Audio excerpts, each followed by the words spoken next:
The roar was deafening. 80,000 voices merged into one thunderous wave that crashed against the Santiago Bernabeu's white walls. But Cristiano Ronaldo couldn't hear any of it. As he walked off the pitch, the crowd's standing ovation felt like it was happening in another universe, muffled and distant, like trying to hear through water. His jersey clung to his body, soaked with sweat and something else he couldn't name. The stadium lights burned bright above him, but all he could see was darkness creeping in from the edges of his vision. What nobody in that stadium knew, what nobody watching on television around the world could possibly understand, was that the man they were celebrating had just made a decision that would haunt him forever. The match had ended 4-1. Ronaldo had scored a hat-trick. By every measure, this should have been one of the greatest nights of his career. The commentators were already calling it legendary. Social media was exploding. His name was trending worldwide. But as he disappeared into the tunnel, away from the cameras and the adoring masses, his legs nearly gave out beneath him. He caught himself against a cold concrete wall, his hand leaving a wet imprint that would dry and disappear, just like this moment would fade from everyone's memory. Everyone's except his. Cristiano. Incredible game, man. Marcelo's voice echoed down the corridor.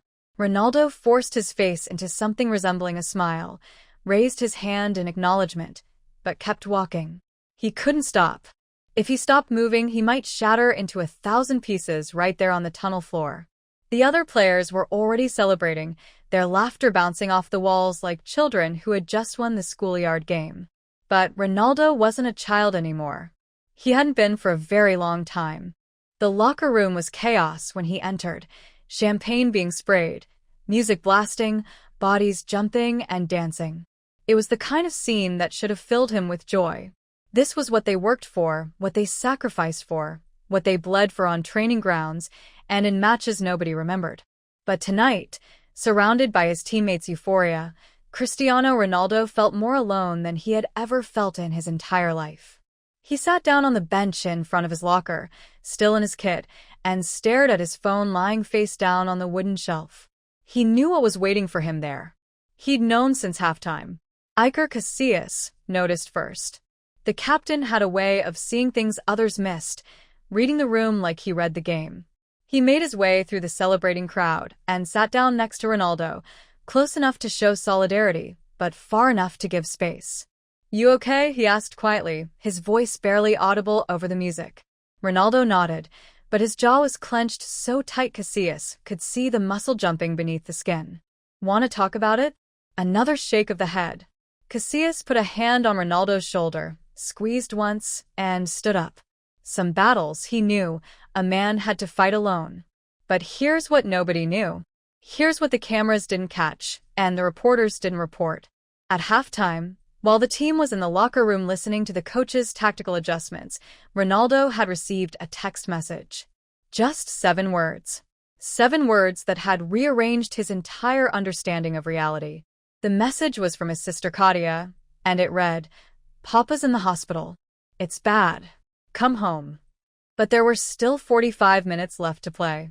45 minutes of a match that meant everything to his team, to the club, to the season. And so Cristiano Ronaldo had made a choice. He had deleted the message, turned off his phone, and gone back out onto that pitch to score 2 more goals while his father fought for his life 1,500 miles away. The shower was running, but Ronaldo just stood there fully clothed, letting the water pour over him. Steam filled the small cubicle, making it hard to breathe, or maybe that was something else. His hands were shaking now, really shaking, and he pressed them flat against the tile wall to make them stop. The water ran cold, then hot, then cold again, and still he didn't move. He could hear his teammates leaving, their voices fading, the music stopping, the lights in the main locker room clicking off one by one. Soon he was alone. Truly alone. And that's when it happened. The sound that came out of Cristiano Ronaldo's mouth wasn't something he recognized as his own voice. It was raw and animal, torn from somewhere deep inside where he usually kept everything locked away tight. His legs did give out this time, and he slid down the wall until he was sitting under the spray, his knees pulled up to his chest. The water mixed with tears he hadn't cried in years, washing them away as quickly as they fell, as if even his grief wasn't allowed to exist for more than a moment. He had chosen football over family. He had chosen glory over goodbye. And now he had to live with that choice for the rest of his life. What Ronaldo didn't know, what he couldn't have known in that moment of complete despair, was that his father, José Diniz Aveiro, was actually going to survive the night. But that's not the part of the story that matters. What matters is what the choice revealed about who Cristiano Ronaldo had become. Somewhere along the journey from the poor streets of Madeira to the bright lights of the Bernabeu, he had transformed into someone who could compartmentalize anything, who could lock away any emotion, who could perform under any circumstance. And in that shower, alone and broken, he finally understood the price of that transformation. The security guard found him an hour later, still sitting there, the water long since gone cold. "Mr. Ronaldo? Sir, we need to lock up." Ronaldo looked up at the man. Miguel, his name was, a grandfather from Andalusia who had worked at the Bernabeu for 30 years. Miguel's face showed no surprise, no judgment, just quiet understanding. He had seen many things in his 3 decades at this club. "Take your time," Miguel said softly and left him alone again. But there was no more time to take. Time had already been spent, wasted, lost forever. Ronaldo booked the first flight to Portugal without telling anyone. No manager, no press officer, no teammates. He just went. At 3 a.m., he was sitting in a private terminal at Madrid Barajas Airport, wearing a black hoodie pulled low over his face, sunglasses hiding eyes that were red and swollen. The young woman at the desk kept glancing at him, clearly recognizing him but professional enough not to say anything. Or maybe she could tell this wasn't the time for autographs and selfies. Maybe she could see that the man sitting in her terminal wasn't the invincible athlete from the posters and advertisements. Maybe she could see he was just a scared son trying to get home to his father. The private jet felt too big, too empty, too quiet. Ronaldo sat by the window watching Madrid's lights disappear below him, replaced by the vast darkness of the Atlantic. He still hadn't called his family back. He didn't know what to say. How do you explain that you chose a game over them? How do you justify scoring goals while your father coded in an ICU? The questions circled in his mind like vultures, picking at what was left of his certainty about who he was and what he was doing with his life. He pulled out his phone and stared at it for a long time before finally opening his messages. There were dozens now. From his mother Dolores, from his sisters, from his brother Hugo. He couldn't read them. Instead, he scrolled back further, back to messages from his father from months ago. "Proud of you, son. Another great match. I told all my friends you'd score." Simple messages from a simple man who had worked as a gardener and a kit man, who had struggled with alcohol and demons. Ronaldo was too young to understand, who had never had much but had given everything to help his son chase an impossible dream. The last message his father had sent was 3 weeks ago. "When are you coming to visit? I miss you." Ronaldo had responded, "Soon, Papa. I'm busy with training." But soon had never come.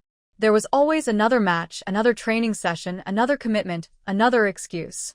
The truth was, seeing his father meant confronting the distance that had grown between them, the gap between the life Ronaldo lived now and the life they had shared when he was just Cristiano from Funchal, not Cristiano Ronaldo, global icon. Iker Casillas called. Ronaldo let it ring. Then Sergio Ramos called. Then the coach. Ronaldo turned the phone off. He couldn't explain this to them, couldn't make them understand. They would tell him he did the right thing, that he had a responsibility to the team, that his father would have wanted him to play. And maybe they'd be right. But right and wrong felt like meaningless concepts at 30,000 feet, suspended between the life he'd built and the life he'd left behind. The flight attendant approached cautiously. "Mr. Ronaldo, is there anything I can get you?" He shook his head without looking at her. But then, as she turned to leave, he said quietly, "Do you have children?" She stopped, surprised by the question. "Yes, sir. 2 daughters." "Do they know you love them?" he asked, his voice barely above a whisper.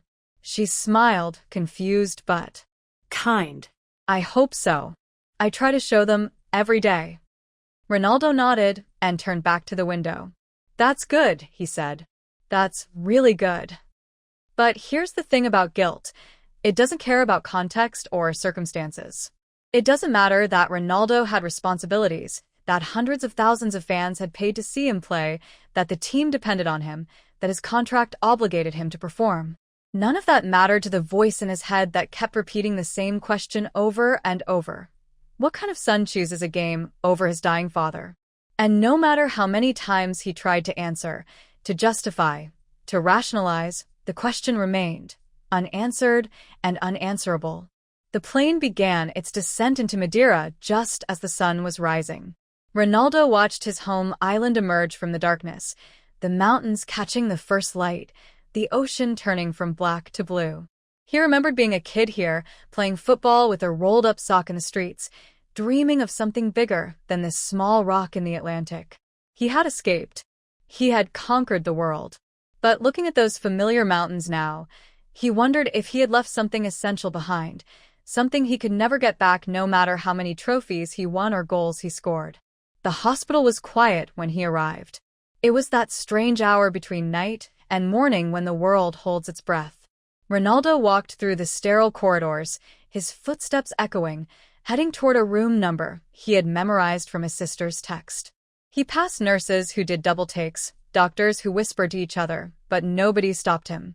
Maybe they could see something in his face that made them step aside, made them let him pass without question.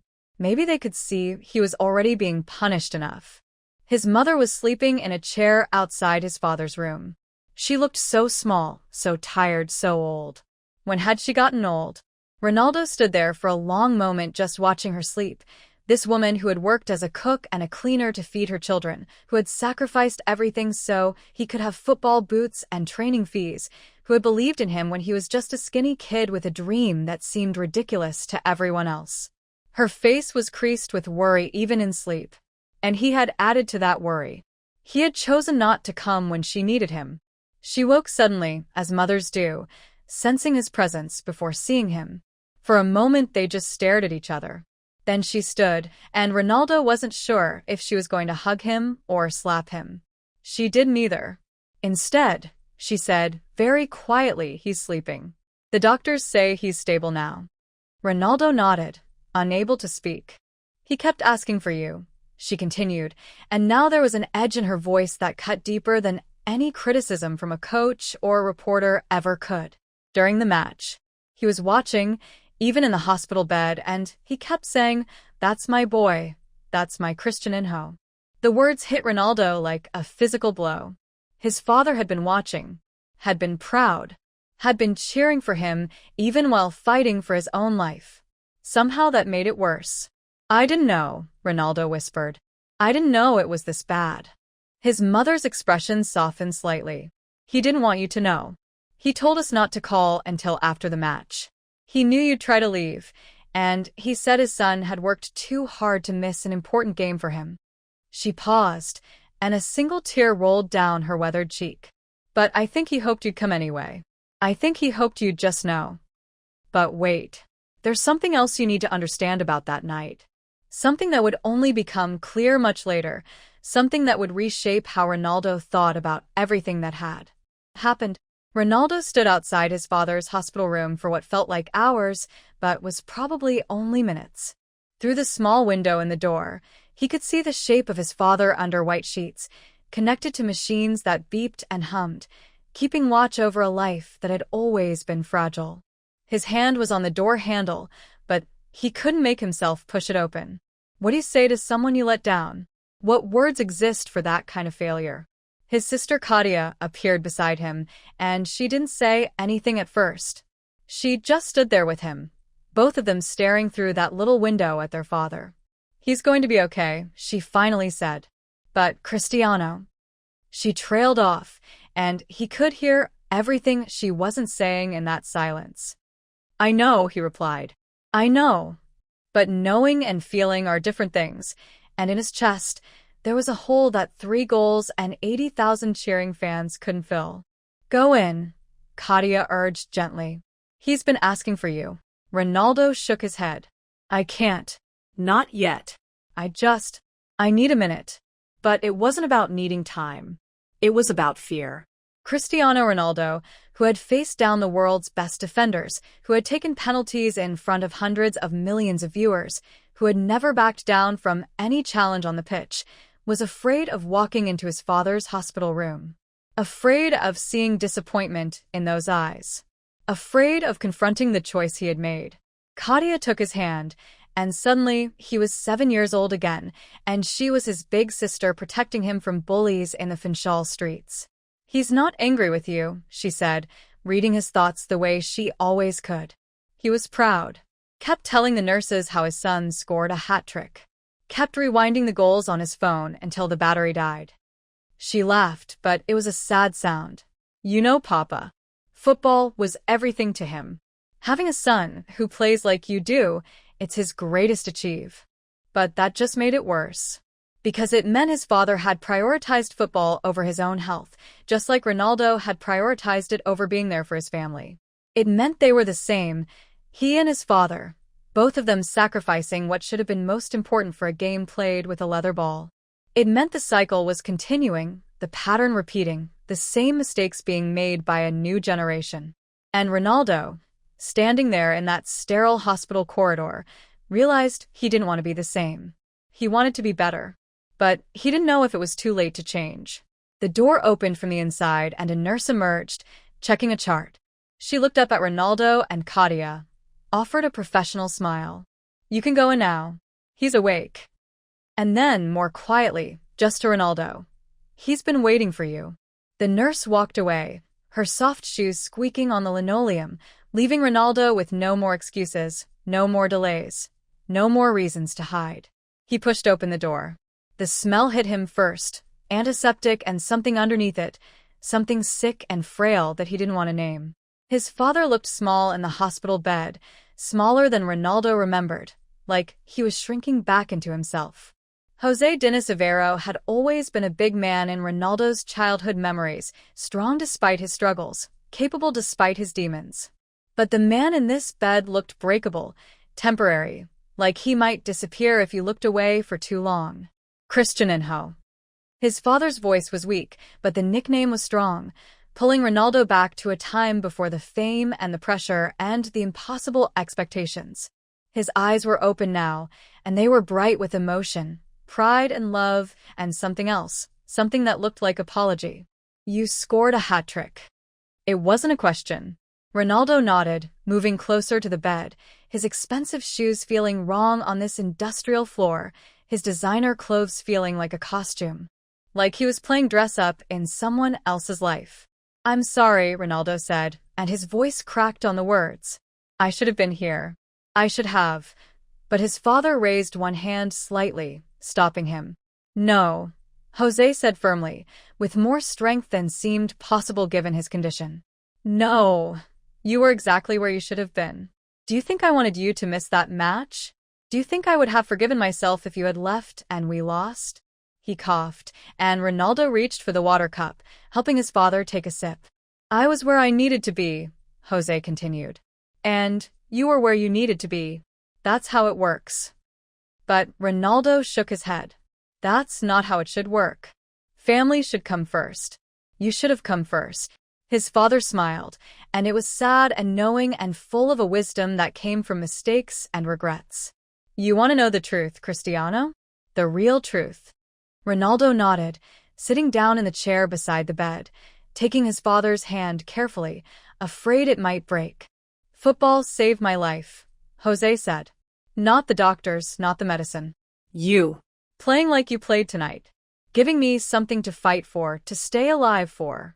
Every time you score, every time you win, it's like you're breathing life into me." The words should have been comforting. They should have made Ronaldo feel better about his choice. But they didn't. Because they revealed a burden he hadn't fully understood until this moment. His father's will to live was tied to his success. Which meant every failure on the pitch wasn't just a professional setback, it was a threat to his father's life. How do you play football with that kind of weight on your shoulders? How do you take a shot knowing that missing it might mean giving up in a hospital bed? "Papa," Ronaldo said carefully, "you can't make your life about my career. You have to fight for you, for Mama, for your own reasons." Jose's eyes filled with tears, and it was shocking to see, disorienting, like watching the sun rise in the west. "What else do I have?" he asked simply. "I was a gardener. I cleaned kits. I drank too much and failed too often. But I made you. You're proof that my life meant something. That I did one thing right." And there it was. The truth that had been hiding underneath everything. His father's pride wasn't really about football. It was about redemption. Jose Diniz Aveiro saw his son's success as vindication for his own failures, proof that his life hadn't been wasted, that something good had come from his existence despite all his mistakes. And Ronaldo, brilliant and driven and relentless on the pitch, had no idea how to handle this revelation. He had spent his entire career trying to prove himself, to show the world he was the best, to validate all the sacrifices. But he had never understood that his father was trying to do the same thing through him. "You did everything right," Ronaldo said, squeezing his father's hand, and he meant it even though it wasn't entirely true. "You gave me the gift of football. You took me to my first practice. You believed in me when I was just a kid kicking a ball in the street. Everything I have, everything I've become, it started with you." Jose closed his eyes, and the tears ran down his weathered face, into the creases the years had carved there. "Then make me a promise," he whispered. "Promise me you'll keep playing, keep winning, keep being great. Even after I'm gone. Especially after I'm gone." "Don't talk like that," Ronaldo said quickly, but his father's grip tightened with surprising strength. "Promise me, Cristiano. Promise me that my death won't stop you, won't slow you down. Promise me you'll score goals at my funeral if you have to." The request was absurd and heartbreaking and so perfectly in character that Ronaldo couldn't help but laugh through his tears. I promise, Papa. "I promise." And he meant it, even though he had no idea how he would keep that promise, how he would play through grief, how he would celebrate goals when his heart was breaking. They sat together in silence for a while, father and son, connected by blood and football and all the complicated love that exists between generations. The machines kept beeping, marking time, measuring heartbeats, counting the moments they had left together. Because here's what the doctors hadn't told the family yet, what wouldn't become clear for a few more years. Jose Diniz Aveiro was dying. Not from this hospitalization, but slowly, inevitably, from years of damage to a body that had been used hard and loved little. The alcohol, the smoking, the stress of poverty, it had all taken its toll. This was just the beginning of the end. "Tell me about the goals," Jose said eventually, his eyes still closed but a smile playing at his lips. "I want to hear it from you." And so Ronaldo did. He described the first goal, the header from Marcelo's cross, the way the ball felt perfect coming off his forehead, the satisfying thump of it hitting the back of the net. He described the second goal, the penalty he placed so precisely the goalkeeper never had a chance, the walk back to the center circle with his teammates mobbing him. He described the third goal, the free kick that bent around the wall like it was on a string, the moment of perfect contact when he knew, absolutely knew, it was going in. And as he talked, his father's breathing slowed and deepened, became regular and peaceful. Jose was falling asleep, but he was smiling, and his hand was still holding Ronaldo's. This is what it means to love someone, Ronaldo thought. Not the big gestures, or the expensive gifts, or the public declarations. It's sitting in a hospital room at dawn, holding a hand that feels fragile as paper, telling stories about a game that, in the end, doesn't really matter except that it matters to him. But here's the moment that would change everything. Here's the detail that nobody knows about, that never made it into any interview or biography. As his father drifted off to sleep, he mumbled something, so quiet Ronaldo almost missed it. "You chose right," Jose whispered. "You always choose right. That's why you're special." And then he was asleep, leaving Ronaldo to sit with those words, to turn them over in his mind, to wonder if they were true or just the loving lie a father tells his son. The sun was fully up now, streaming through the hospital window, painting everything in shades of gold that felt too optimistic for the situation. Ronaldo watched his father sleep, counting breaths, memorizing the lines of his face, trying to imprint this moment in his memory because some part of him knew these moments were numbered, were precious, were running out faster than anyone wanted to admit. His mother came in with coffee, 2 paper cups from the machine down the hall. She handed one to Ronaldo without speaking, and they stood together at the foot of the bed, drinking bad coffee and watching the man they both loved sleep. "He made me promise," Ronaldo said finally, breaking the silence. "He made me promise I'd keep playing, keep winning, even after he's gone." His mother nodded like she'd expected this. "That sounds like your father. Football was always his religion. You were his prophet." "I don't want to be anyone's prophet," Ronaldo said, and he sounded young, vulnerable, nothing like the confident athlete the world knew. "I just want to be his son." Dolores turned to look at him, really look at him, and her expression was complex, part sympathy, part understanding, part something harder to name. "You can't be just a son, Cristiano. Not anymore. You're too big for that now. The world won't let you be just someone's son. You're Cristiano Ronaldo. And that means something to millions of people who've never met you, who'll never know you, but who need you to be great anyway." The words hit Ronaldo hard because they were true, and he hated that they were true. Somewhere along the way, he had stopped belonging to himself, stopped belonging even to his family. He belonged to the fans, to the club, to the sponsors, to everyone except the people who had known him before he was famous.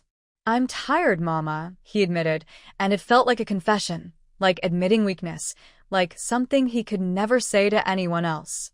"I'm so tired of being Cristiano Ronaldo."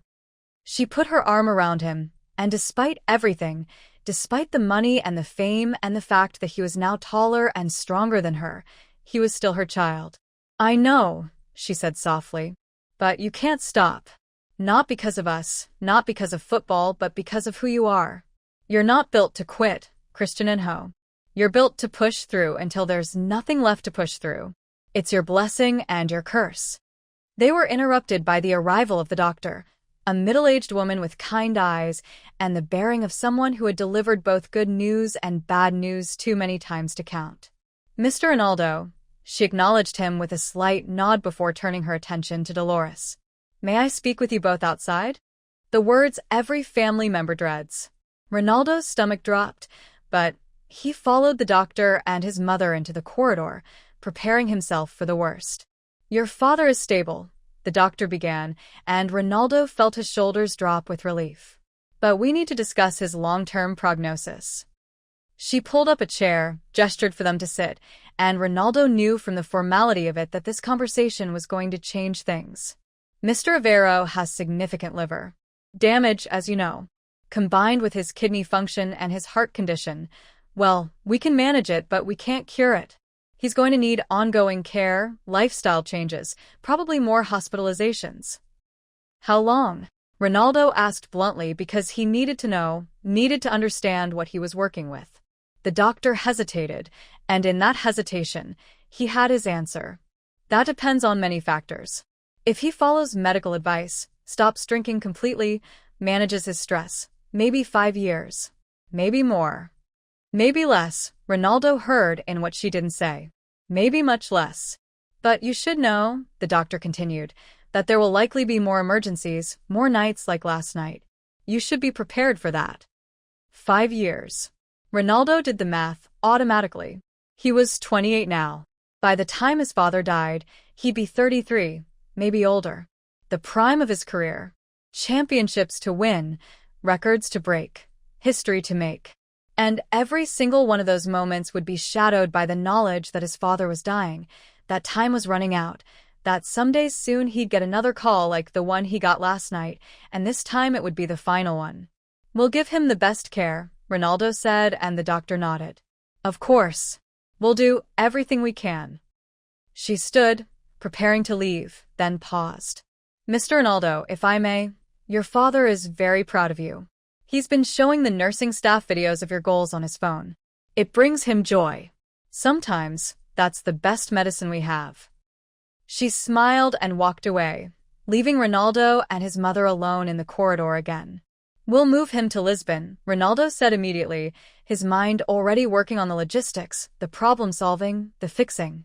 "Better hospitals, better doctors. I'll buy a house nearby, so someone can be with him always. I'll hire the best nurses, the best." His mother put her hand on his arm, stopping the flood of words. Cristiano. He won't leave Madeira. This is his home. These are his people. You can't fix this with money. But money was what Ronaldo had. Money and football, and the ability to perform under pressure. Those were his tools, his weapons, his way of controlling a world that constantly threatened to spin out of control. The idea that he couldn't buy his father more time, couldn't purchase a solution, couldn't fix this problem no matter how many goals he scored or how much he was worth. It was unthinkable. There has to be something, he insisted. Some treatment, some doctor, some... There is something, his mother interrupted gently. You can be present. Not just physically, but actually here, actually with him, not thinking about the next match, or the next training session, or the next trophy. You can give him your time, Cristiano. That's what he needs. That's what we all need. And there it was again, the accusation hiding inside the request. He hadn't been present. He had been successful and famous and celebrated, but he hadn't been there. Not really. Not in the ways that mattered. I don't know how to do that, Ronaldo admitted, and it felt like the most honest thing he had said in years. I don't know how to be here and there at the same time. I don't know how to give my family what they need and give my career what it needs. I don't know how to be both people at once. His mother looked at him with such sadness, such understanding. I know, she said. That's the price you pay for being extraordinary. Ordinary people don't have to make these choices. But you're not ordinary, Cristiano. You never have been. The next few days blurred together. Ronaldo stayed in Madeira, sleeping in his childhood home, visiting his father in the hospital, trying to be present the way his mother had asked. But even there, even in those quiet moments sitting beside his father's bed, his mind wandered. He thought about the training he was missing, the matches coming up, the way his body would feel sluggish when he finally got back to Madrid. He thought about the other players getting extra time on the practice field, getting an edge, getting ahead. He thought about his competitors, messy, always messy, still training, still improving, still threatening to be better. His father noticed. You're not really here, are you? Jose said one afternoon, and there was no accusation in his voice, just observation. Ronaldo started to deny it, then stopped. What was the point of lying? I'm trying, he said. I'm really trying, Papa. Jose nodded. I know you are. But you're built for the pitch, not the hospital room. It's okay. I understand. But understanding didn't make it okay. Understanding just meant they both knew the truth. And the truth was that Ronaldo couldn't turn off the part of him that was always thinking about football, always planning the next move, always driven to be the best. Do you ever regret it? Ronaldo asked suddenly. Pushing me so hard toward football? Making it everything?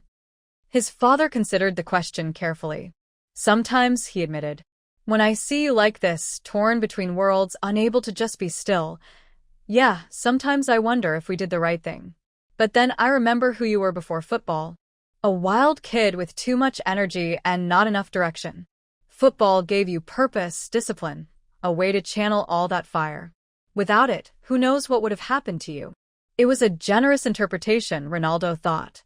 Another way to look at it was that they had taken a child and molded him into a machine, sacrificed his capacity for normal human emotions and relationships on the altar of athletic excellence.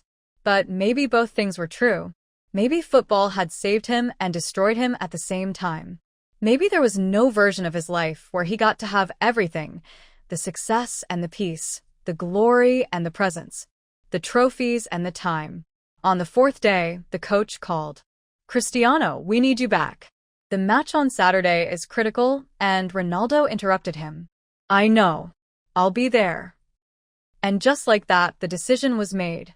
He would return to Madrid, return to training, return to being Cristiano Ronaldo instead of just Cristiano. His father was stable. The crisis had passed. Life, as they say, goes on. But something had shifted in those 4 days, something subtle but significant. Ronaldo had seen the edge of the abyss, had looked down into what his life would become when football was no longer the center of it, and he hadn't liked what he saw. The night before he left, Ronaldo sat with his father until late. They didn't talk much. Sometimes they watched football on TV, his father offering commentary that was decades out of date, but delivered with such confidence that Ronaldo didn't correct him. Sometimes they just sat in comfortable silence, the kind of silence that only exists between people who have known each other forever, who don't need words to communicate understanding. "I'll come back soon," Ronaldo promised as he prepared to leave. "I mean it this time. Not soon like before. Actually soon." His father smiled. "Score goals for me," he said. "That's how you come back. Every goal is a visit. Every trophy is a letter home. I don't need you here in the flesh if I can see you there on the TV, doing what you were born to do." It was permission and a sentence all at once. Permission to go, to focus on his career, to prioritize football. But also a sentence to a life where physical presence was replaced by televised performance, where love was measured in goals scored and matches won, where a son's duty to his father was fulfilled by being great instead of being near. "I love you, Papa," Ronaldo said, and his voice broke on the words because he knew, absolutely knew, that he would regret this moment for the rest of his life. Not because of what he said, but because of what he was about to do. He was about to leave. Again. He was about to choose football. Again. He was about to prioritize being Cristiano Ronaldo over being Jose's son. Again. And his father was giving him permission to do it, was encouraging it even, but that somehow made it worse instead of better. "I love you too, Cristiano," his father replied.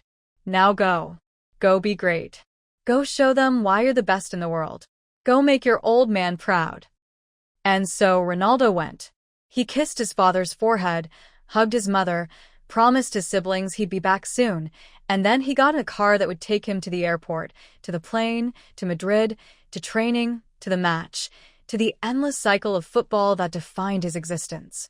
As the car pulled away from the hospital, he looked back through the rear window and saw his mother standing at the entrance, watching him go. She wasn't crying. She just stood there, still and solid, like she had stood there and watched him leave 1,000 times before. And she would stand there and watch him leave 1,000 times more.